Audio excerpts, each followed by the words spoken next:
نحمدہ و نصلی علی رسول الکریم اما بعد۔ ہندوستان کے حالات خراب ہیں، اس سلسلے میں کوئی بھی بڑی جماعت کے جو قائد ہیں وہ کچھ نہیں بول پا رہے ہیں، یا بولتے ہیں تو آواز زوردار نہیں اٹھا پا رہے ہیں۔ اب اس کی وجہ سے دیکھ رہا ہوں کہ کچھ لوگ ان قائدین کے سلسلے میں تبصرہ کرتے ہیں اور جارحانہ تبصرہ کر لیتے ہیں، عجیب عجیب باتیں ان کے لیے کر دیتے ہیں۔ میری گزارش یہ ہے کہ چاہے جماعت اہل حدیث ہو، جماعت اسلامی ہو، دیوبندی ہو، بریلوی ہو، کسی کے بھی قائد ہوں تو ان کے اوپر اس وقت حالات ہیں۔ اگر کچھ جملہ وہ بولیں گے اور زوردار آواز اٹھائیں گے تو اس پر 10 کیس ہو جائے گا، CBI جانچ ہو جائے گا، اور اس 10 کیس کو لڑتے لڑتے 10 سال گزر جائے گا، اور آخر میں زیادہ سے زیادہ یہ ہوگا کہ ہم نے ثبوت نہیں پایا، ہم نے بری کر دیا۔ لیکن اس 10 سال میں جو ان کو پریشانی ہوگی، جج کا، وکیل کا، کورٹ کا جو دھکا کھانا ہوگا، کتنی پریشانی ہوگی۔ وہ خود پرابلم میں ہوں گے، اس کی جماعت پرابلم میں ہوگی، اس کے گھر والے پرابلم میں ہوں گے، اس کا ادارہ برباد ہو جائے گا۔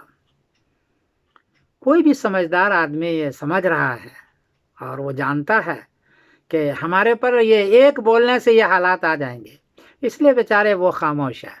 ایسا نہیں کہ ان کو درد نہیں ہے، یہ بھی نہیں کہ وہ سمجھتے نہیں ہیں، ایسا بھی نہیں کہ وہ بزدل ہیں، اور یہ بھی نہیں ہے کہ وہ خیرخواہ نہیں ہیں امت کے، سب ہے، لیکن حالات ہوتے ہیں۔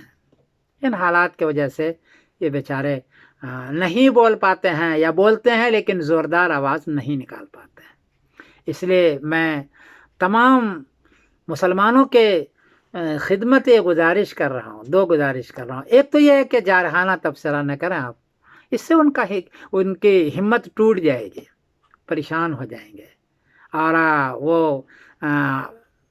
ان کو سوچنے پر مجبور ہوگا۔ تو جارحانہ تبصرہ نہ کریں، سنجیدگی کے ساتھ آپ کچھ کر سکتے ہیں۔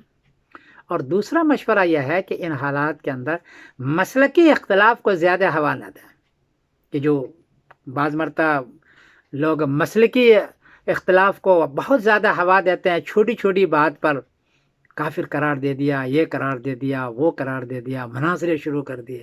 یہ نہ کریں۔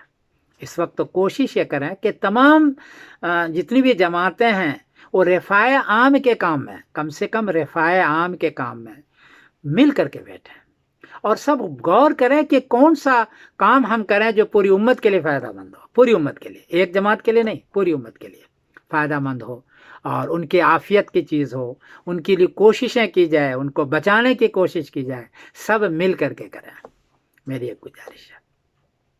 ٹھیک ہے، عقیدے کے سلسلے میں آپ الگ الگ ہیں، لیکن کم سے کم سب کے جو اجتماعی مسئلے ہیں، رفاع عام کا کام جس کو کہتے ہیں، اس میں سب مل کر کے بیٹھیں، اور وہاں اختلاف اور انتشار اور ہنگامے نہ کریں، بلکہ سب مل کر کے کوئی فیصلہ کریں۔ تو یہ دو گزارش ہے کہ تو جارحانہ تبصرہ نہ کریں، اور دوسری گزارش یہ ہے کہ مل کر کے سب بیٹھیں۔ تمام قائدین سے میری یہ گزارش ہے، اور مل کے فیصلے کریں، تو انشاءاللہ کو فائدہ ہی رہے گا۔ میں تمام حضرات کے خدمت میں گزارش کر رہا ہوں۔ میں سمیر الدین قاسمی بول رہا ہوں مانچسٹر انگلینڈ سے۔ کوئی تکلیف ہوئی ہو تو مجھے معاف کر دیجیے گا۔ السلام علیکم ورحمۃ اللہ وبرکاتہ۔